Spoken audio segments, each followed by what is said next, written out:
Yeah, I'm Scott Davison. When I grow up, I want to be a rock star like Busted.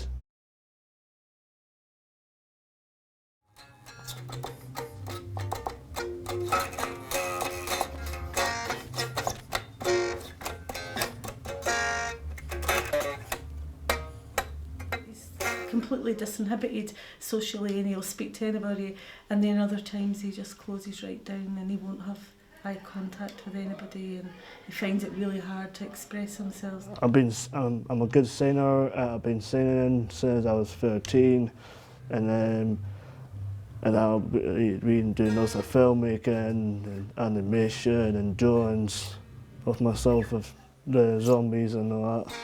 And I've been writing one comic, just doing by Scott vs Zombies with Alan Grant and also I've been to Glasgow to do some signing at the comic store and fancy dress up and all that as Marvel superheroes. What did you feel the comic did for Scott? I think it did a lot for Scott. I mean, obviously, it was a great experience. It was really exciting for him to work with Alan, but it did a lot for his confidence and his ability to kind of believe in himself as well. Prior to that, for Scott, a lot of his confidence, social confidence, came from the fact he would pretend to be somebody else, pretend to be a superhero. He would dress up in costumes, and it gave him an opportunity to see that he himself could have confidence. I do sometimes dress up sometimes, but not often.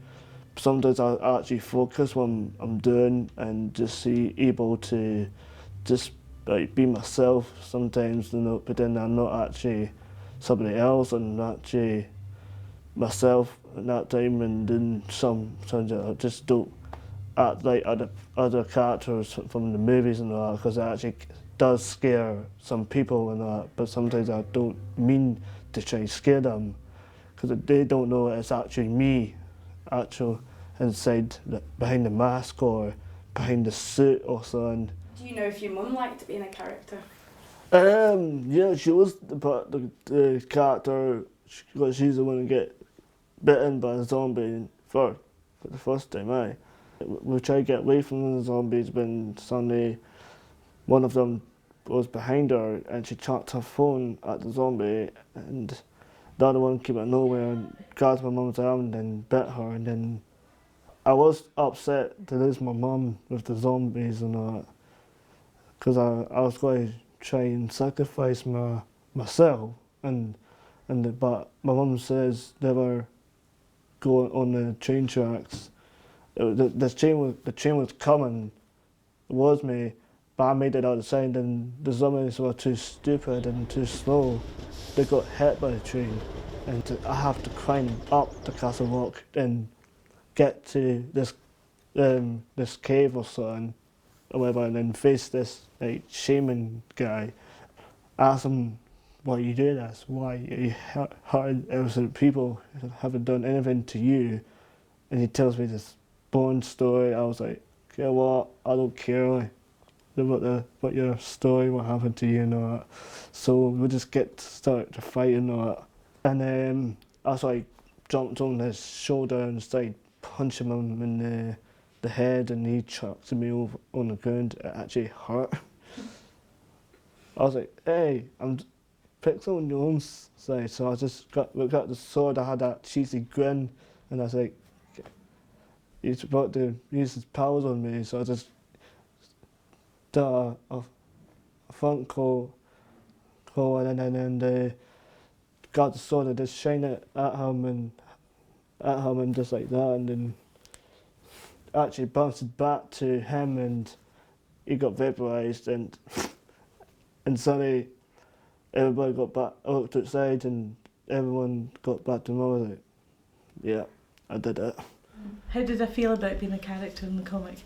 I really didn't want that to happen at first, and I tried to talk Robin into making me look more like Lara Croft than me, but he was having none of it. So it would have defeated the whole purpose of the comic. But I was really proud to be part of it with Scott. I think it gave it a real kind of a flavour of reality, and it made it much easier for Scott to relate to the whole thing. Mum was right.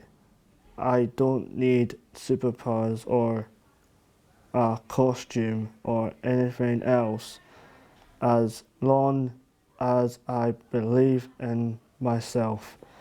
And like Mum said, everything works out in the end.